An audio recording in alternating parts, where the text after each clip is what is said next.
Hi hello ಎಲ್ಲರಿಗೂ ನಮಸ್ಕಾರ. ನಮ್ಮ ಸುತ್ತಮುತ್ತ ನಾವು ಪ್ರತಿದಿನ ಚಿಟ್ಟೆಗಳನ್ನು ನೋಡ್ತೀವಿ.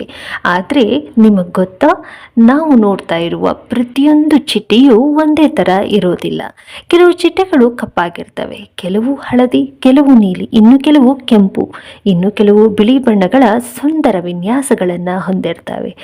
ಅಷ್ಟಕ್ಕೂ ಈ ಚಿಟ್ಟೆಗಳಲ್ಲಿ ಇಷ್ಟೊಂದು ಬಗೆಗಳು ಯಾಕಿದ್ದಾವೆ? ಇಷ್ಟೊಂದು ಬಗೆಯ ಬಣ್ಣಗಳು ಈ ಚಿಟ್ಟೆಗಳಿಗೆ ಯಾಕೆ? ಚಿಟ್ಟೆ ಹುಟ್ಟುವುದು ಹೇಗೆ? ಮೊಟ್ಟೆಗಳಿಂದ ನೇರವಾಗಿ ಚಿಟ್ಟೆ ಆಗ್ಬಿಡತ್ತಾ, ಅಥವಾ ಅದರ ಹಿಂದೆ ಬೇರೆ ಏನಾದರೂ ರಹಸ್ಯ ಇದೆಯಾ? ಚಿಟ್ಟೆ ಅಂತ ಅಂದ್ರೆ ಒಂದು ಕೀಟ. ಚಿಟ್ಟೆಗಳಿಗೆ 2 ಜೋಡಿ ರೆಕ್ಕೆಗಳಿರ್ತವೆ. ಅದರ ರೆಕ್ಕೆಗಳ ಮೇಲೆ ತುಂಬ ಸಣ್ಣ ಸಣ್ಣ ಸ್ಕೇಲ್ಸ್ಗಳಿರುತ್ತೆ.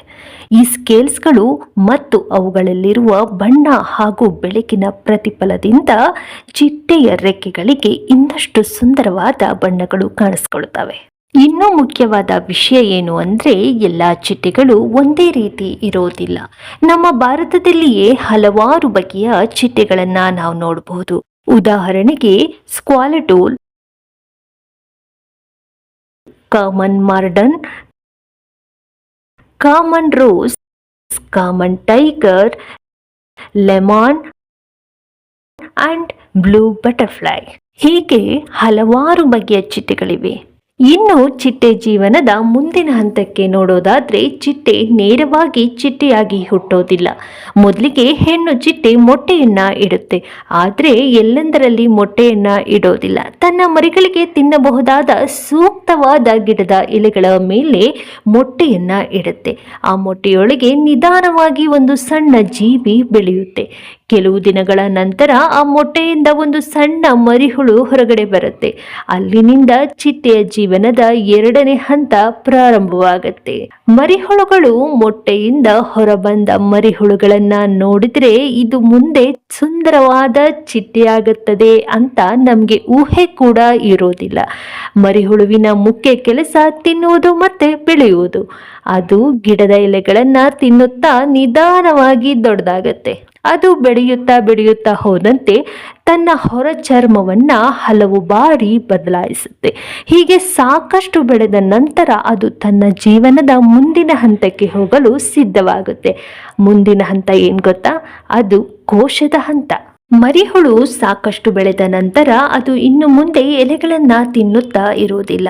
ಅದು ಒಂದು ಸುರಕ್ಷಿತ ಸ್ಥಳಗಳನ್ನ ಹುಡುಕಿಕೊಂಡು ತನ್ನ ದೇಹವನ್ನ ಮುಂದಿನ ರೂಪಾಂತರಕ್ಕೆ ಸಿದ್ಧಪಡಿಸ್ಕೊಳ್ತಾ ಇರುತ್ತೆ. ನಂತರ ಅದು ಕೋಶದ ಹಂತಕ್ಕೆ ಹೋಗುತ್ತೆ. ಇದನ್ನ ಕ್ಲೈಸ್ಲಿಂಗ್ ಅಂತ ಹೇಳಿ ಕರೆಯುತ್ತಾರೆ.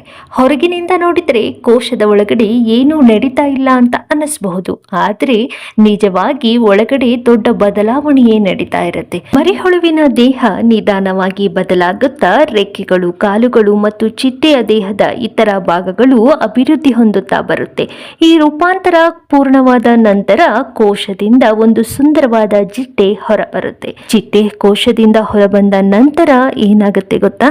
ದಿನ ಕಳೆದಂತೆ ಆ ಕೋಶದಿಂದ ನಿಧಾನವಾಗಿ ಒಂದು ಸುಂದರವಾದ ಚಿಟ್ಟೆ ಹೊರಬರುತ್ತೆ. ಆದರೆ ಹೊರಬಂದ ತಕ್ಷಣ ಅದು ಹಾರಲು ಸಾಧ್ಯವಾಗೋದಿಲ್ಲ.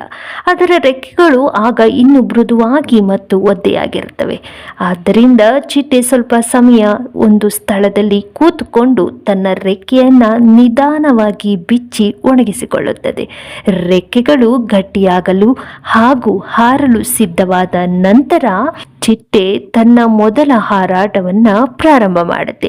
ಒಮ್ಮೆ ಎಲೆಗಳನ್ನ ತಿನ್ನುತ್ತಿದ್ದ ಈ ಸಣ್ಣ ಮರಿಹುಳು ಈಗ ಹೂವಿನಿಂದ ಹೂವಿಗೆ ಹಾರುವ ಸುಂದರ ಚಿಟ್ಟೆಗಳಾಗಿ ಬದಲಾಗುತ್ತೆ. ನಾವು ಸಾಮಾನ್ಯವಾಗಿ ನೋಡೋದಾದ್ರೆ ಚಿಟ್ಟೆಗಳು ಹೂವಿನ ಮೇಲೆ ಕುಳಿತುಕೊಂಡಿರ್ತವೆ. ಚಿಟ್ಟೆಗಳು ಸಾಮಾನ್ಯವಾಗಿ ಹೂವಿನಲ್ಲಿರುವ ಮಕರಂದವನ್ನ ಆಹಾರವಾಗಿ ಸೇವನೆ ಮಾಡ್ತವೆ. ಚಿಟ್ಟೆಯ ಬಾಯಿಯ ಭಾಗವು ಉದ್ದವಾದ ಕೊಳವೆಯಂತಿರುತ್ತದೆ. ಇದನ್ನು ಪ್ರಬಾಸಿಸ್ ಅಂತ ಹೇಳಿ ಕರೆಯುತ್ತಾರೆ.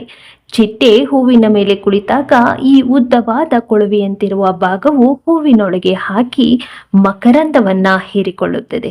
ಕೆಲವು ಚಿಟ್ಟೆಗಳು ಹಣ್ಣಿನ ರಸ, ಮರದ ರಸ ಅಥವಾ ತೇವಾಂಶವಿರುವ ಇತರ ಮೂಲಗಳಿಂದಲೂ ಪೌಷ್ಟಿಕಾಂಶಗಳನ್ನು ಪಡೆಯುತ್ತವೆ. ಅಷ್ಟೇ ಅಲ್ಲ, ಚಿಟ್ಟೆ ಒಂದು ಹೂವಿನಿಂದ ಮತ್ತೊಂದು ಹೂವಿಗೆ ಹಾರುವಾಗ ಪರಾಗಸ್ಪರ್ಶಕ್ಕೂ ಸಹಾಯ ಮಾಡುತ್ತದೆ. ಅಂದರೆ ಚಿಟ್ಟೆ ಕೇವಲ ಸುಂದರವಾಗಿ ಕಾಣುವ ಜೀವಿ ಮಾತ್ರವಲ್ಲ, ಪ್ರಕೃತಿಯಲ್ಲೂ ಒಂದು ಪ್ರಮುಖವಾದ ಪಾತ್ರವನ್ನ ಹೊಂದಿದೆ. ಈ ಸುಂದರ ಚಿಟ್ಟೆಗಳು ಮನುಷ್ಯರಿಗೆ ಹಾನಿಯನ್ನ ಮಾಡ್ತಾವ? ಸಾಮಾನ್ಯವಾಗಿ ಚಿಟ್ಟೆಗಳು ಮನುಷ್ಯರಿಗೆ ಹಾನಿಯನ್ನ ಮಾಡೋದಿಲ್ಲ. ಚಿಟ್ಟೆಗಳಿಗೆ ಚುಚ್ಚುವಂತಹ ಬಾಯಿ ಇರೋದಿಲ್ಲ. ಅವು ತಮ್ಮ ಉದ್ದವಾದ ಪ್ರೊಬೋಸಿಸ್ ಮೂಲಕ ಹೂವುಗಳ ಮಕರಂದವನ್ನ ಮಾತ್ರ ಹೀರಿಕೊಳ್ಳುತ್ತವೆ. ಆದರೆ ಚಿಟ್ಟೆಯ ಮರಿಹುಳುವಿನಲ್ಲಿ ಕೆಲವು ಪ್ರಭೇದಗಳು ದೇಹದ ಮೇಲೆ ಕಿರಿಕಿರಿ ಉಂಟು ಮಾಡುವ ರೋಮ ಅಥವಾ ಮುಳ್ಳುಗಳನ್ನ ಹೊಂದಿರಬಹುದು. ಆದ್ದರಿಂದ ಅಪರಿಚಿತ ಮರಿಹುಳುಗಳನ್ನ ಕೈಗಳಿಂದ ಮುಟ್ಟೋದು ಅಷ್ಟು ಸರಿಯಲ್ಲ. ಹಾಗಾಗಿ ಚಿಟ್ಟೆ ಕಂಡಾಗ ಅದನ್ನ ಹಿಡಿಯುವ ಬದಲು ದೂರದಿಂದಲೇ ಅದರ ಸೌಂದರ್ಯವನ್ನ ಅಬ್ಸರ್ವ್ ಮಾಡೋಣ. ಇನ್ನೂ ಇಂಟ್ರೆಸ್ಟಿಂಗ್ ವಿಷಯ ಏನ್ ಗೊತ್ತಾ? ಚಿಟ್ಟೆಗಳು ತಮ್ಮ ಕಾಲುಗಳಿಂದ ರುಚಿಗಳನ್ನ ಗುರುತಿಸ್ತವೆ. ಅವುಗಳ ರೆಕ್ಕೆಗಳ ಮೇಲೆ ಇರುವ ಸಣ್ಣ ಸಣ್ಣ ಚಿಪ್ಪಿನಂತಹ ಸ್ಕೇಲ್ಗಳು ಬಣ್ಣ ಮತ್ತು ವಿನ್ಯಾಸವನ್ನ ನೀಡುತ್ತವೆ. ಚಿಟ್ಟೆಗಳು ಕಣ್ಣುಗಳಿಂದ ಮಾತ್ರವಲ್ಲ, ದೇಹದ ಇತರ ಭಾಗದಲ್ಲಿರುವ ಸಂವೇದಕಗಳಿಂದಲೂ ತಮ್ಮ ಪರಿಸರವನ್ನ ತಿಳಿದುಕೊಳ್ಳುತ್ತವೆ. ಕೆಲವು ಚಿಟ್ಟೆಗಳು ಸಾವಿರಾರು ಕಿಲೋಮೀಟರ್ಗಳ ದೂರದಷ್ಟು ವಲಸೆಯನ್ನ ಹೋಗುತ್ತವೆ. ಚಿಟ್ಟೆಗಳ ಜೀವಿತಾವಧಿಯು ಪ್ರಭೇದಗಳನ್ನು ಅವಲಂಬಿಸಿ ಬದಲಾಗುತ್ತವೆ. ಕೆಲವು ಚಿಟ್ಟೆಗಳು ಕೆಲವು ದಿನಗಳು ಅಥವಾ ವಾರಗಳು ಬದುಕಿದರೆ, ಕೆಲವು ಪ್ರಭೇದಗಳು ಹಲವು ತಿಂಗಳುಗಳವರೆಗೆ ಬದುಕುತ್ತವೆ. ಇಷ್ಟು ಚಿಕ್ಕ ಜೀವಿಯಾದರೂ ಇಷ್ಟೊಂದು ಅದ್ಭುತ ರಹಸ್ಯಗಳಿವೆ ಅಲ್ವಾ? ಹಾಗಿದ್ರೆ ಇಷ್ಟೊಂದು ರಹಸ್ಯವಿರುವ ಈ ಚಿಟ್ಟೆಗಳ ಮೈ ಮೇಲೆ ಬಣ್ಣವನ್ನ ಹಚ್ಚಿದವರು ಯಾರು?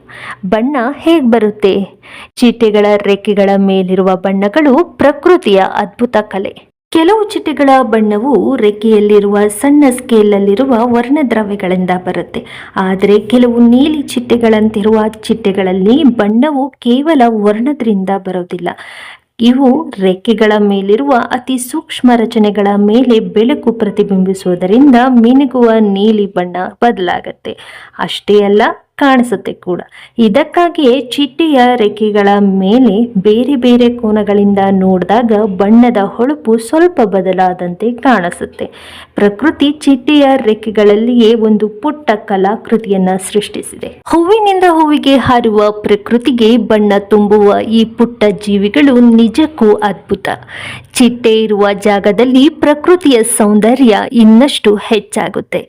ಇಂತಹ ಅಪರೂಪದ ಪ್ರಕೃತಿಯ ಮಾಹಿತಿಯನ್ನ ತಿಳಿದುಕೊಳ್ಳಲು ನಮ್ಮ ಚಾನೆಲ್ ಅನ್ನ ಸಬ್ಸ್ಕ್ರೈಬ್ ಮಾಡಿ, ಶೇರ್ ಮಾಡಿ ಮತ್ತು ಲೈಕ್ ಮಾಡಿ. ಮತ್ತೊಂದು ಹೊಸ ವಿಷಯದೊಂದಿಗೆ ಮತ್ತೆ ಭೇಟಿ ಆಗ್ತೀನಿ. ಅಲ್ಲಿವರೆಗೂ ನಮಸ್ಕಾರ. Thank you. ಬಾಯ್.